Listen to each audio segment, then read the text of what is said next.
got to, like, once I left home, so my parents divorced at 15. Like, I testified I never wanted to see my mom again, and then I left with my dad. Yeah, so the other branch of that story is you got the abuse from at least my earliest memory of like 4.5, 5 years old, and then till 15 years old. Then we leave. I go to PA with my dad because my mom basically hated my guts.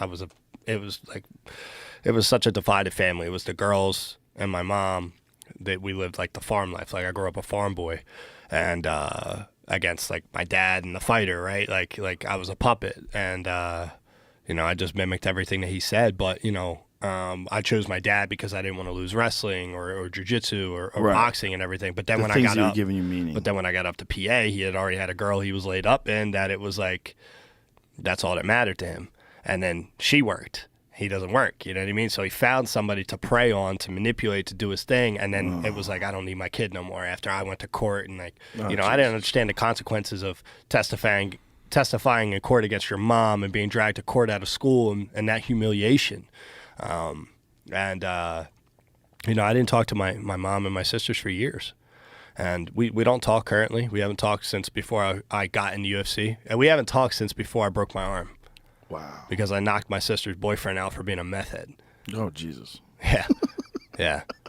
So, yeah, it is what it is. But yeah, man, I mean, once I moved up to PA, that was the worst. Like, that short span from 15 to, like, 18 was like, man, like, I was out. So where were you staying during that time? So I stayed in Media, PA. I lived in, it's Pennsylvania, but it's like 25 minutes outside of Philadelphia. So it's like the suburb city.